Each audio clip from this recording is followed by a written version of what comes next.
All right, hello everyone.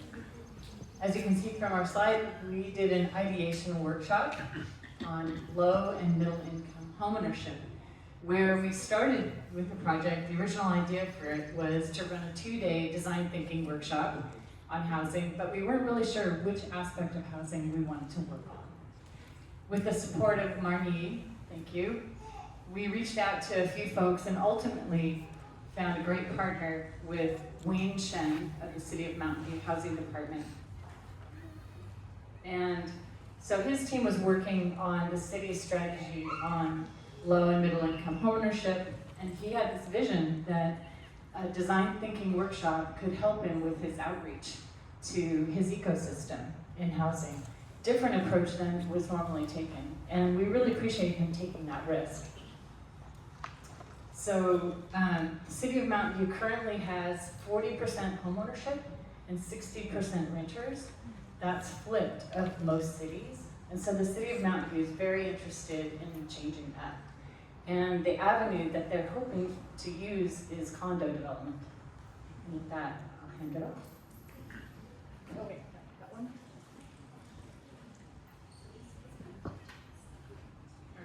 So you might have this question, so what is an ideation workshop? And just really quickly, it's based on design thinking. Oh, back one slide. So it's based on design thinking that was developed out of the Stanford D School, along with IDEO. How many people have heard of design thinking before? Oh, good, awesome. All right, and so the ideation workshop is just like, think of it as a design thinking workshop on a diet. It's less. So due to the time constraints provided by the city, we had to condense everything down to a single day workshop. And so now I'll pass it on. Okay. All right. Looks like I'm doing today is introducing teams, but I will talk more later. So you already heard from Carola. She is our fearless leader. From the master class, I see Randy is in the house. That we've learned the housing space is super complex. So getting to a very concrete and practical and timely opportunity, I thought that was a really good find partnering with Wayne Chen. That's one. And second, she basically a container for the whole workshop, creating and holding a space for the whole group that get to ultimately led to a very productive conversation. And then we also have Diane and Pablo. They're both from Intuit. And Pablo was one that was basically holding or creating the physical space that for us, and his team and Intuit supporting us on this endeavor. And Diane is our local as in local to our project team, local subject matter expert in this space. Last but not least, Paula is the embodiment of what this project is about. If you take a look, her work with Mountain View Community Land Trust is all about creating housing solutions for different slices of the community. So Wayne Chen and Sabina, I don't think they're here today, but they played a critical role in finding us the right partners and stakeholders and to have this conversation. And I think Wayne is a completely different animal.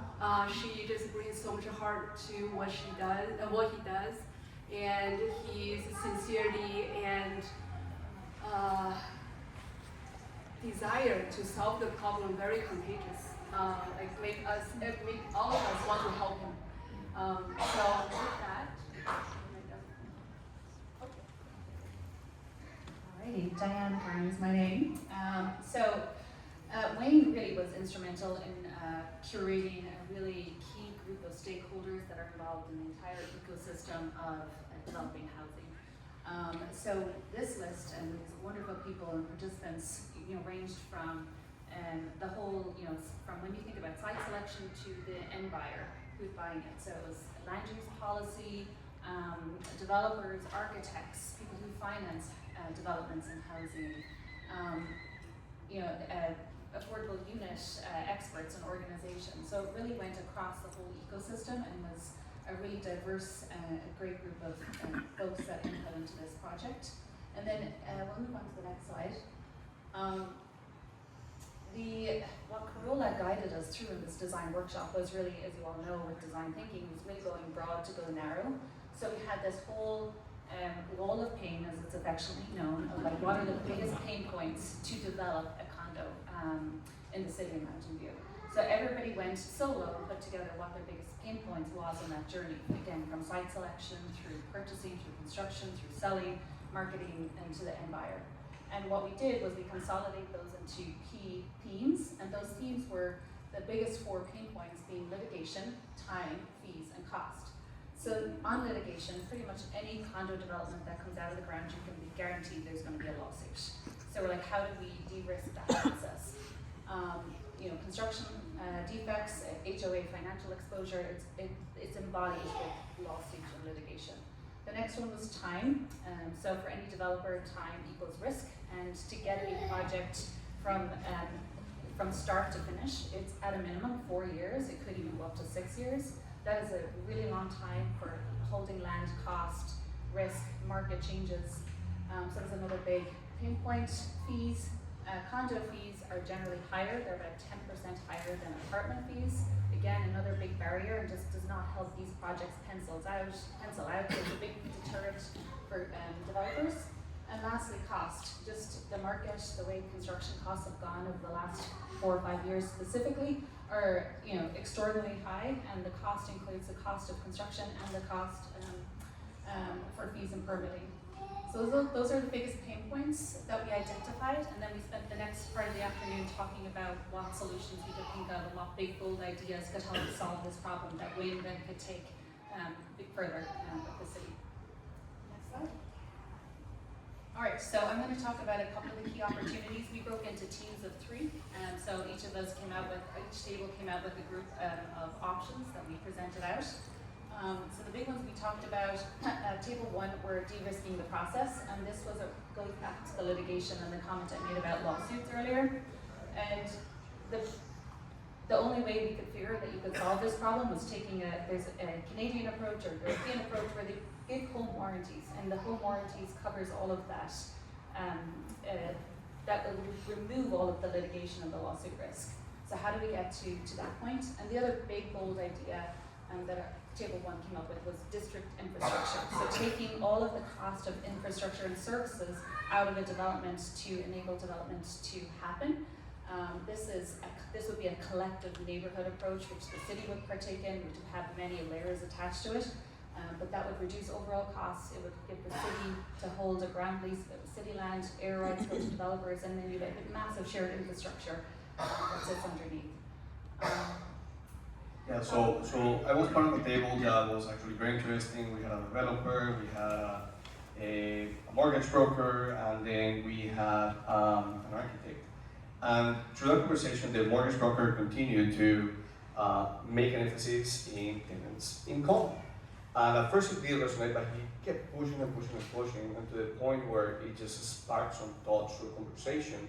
And it ended up being a really interesting conversation, because the reality is that if we think about how many units in Mountain View are actually rented versus owned, you have an amazing opportunity with the person of tenants in common for the tenants to buy the property and actually get ownership.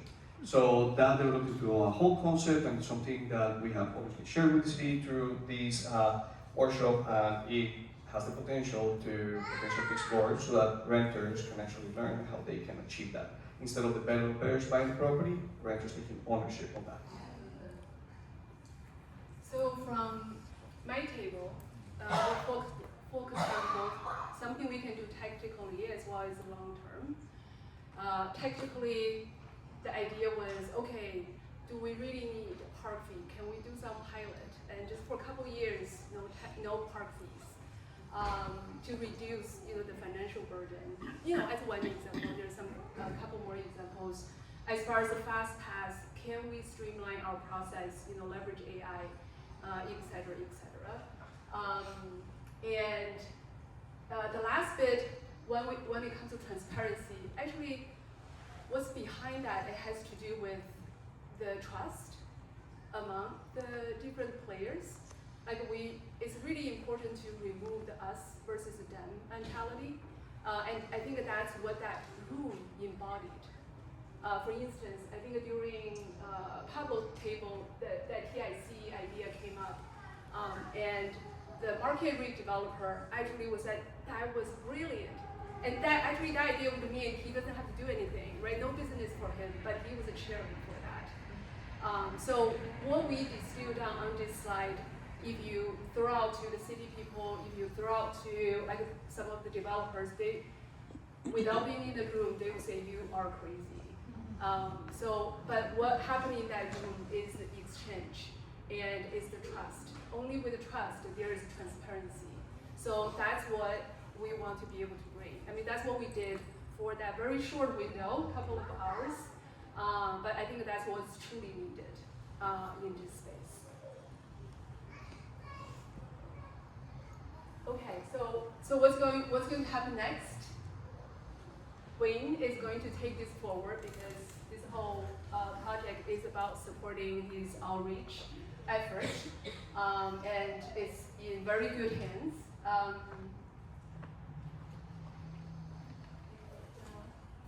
So this particular slide is first to thank Margie for all your support.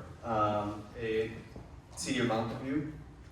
So good design, Corolla, the expertise that she brought to the table and what she was able to do to get this to happen is unspoken for. I mean, it's incredible. Also, obviously, Piotr. Ali, you did such a great job bringing us together, keeping us centered. Obviously, I couldn't thank you more for all of that. I think we all appreciated that. And we actually had a really good moment, just to tell you a quick story, as we started the whole event, where she was able to just literally calm us down, center us, bring us to presence, and then that just carried through the entire day. And last but not least, the Chamber of Commerce. Thank you so much for all of the support to LMB and to all of us through this process, and to Intuit, the company that I work for, that I work for really creating the space for all of these sessions to come together.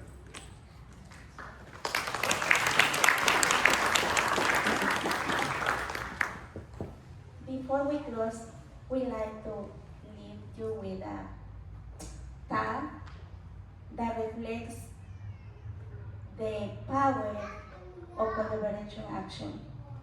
Never that a small group of thankful, committed people can change the world. It is the only thing that ever has, by Margaret Mead. Thank you for being here and for being part of the collaboration to create more equitable communities. Thank you.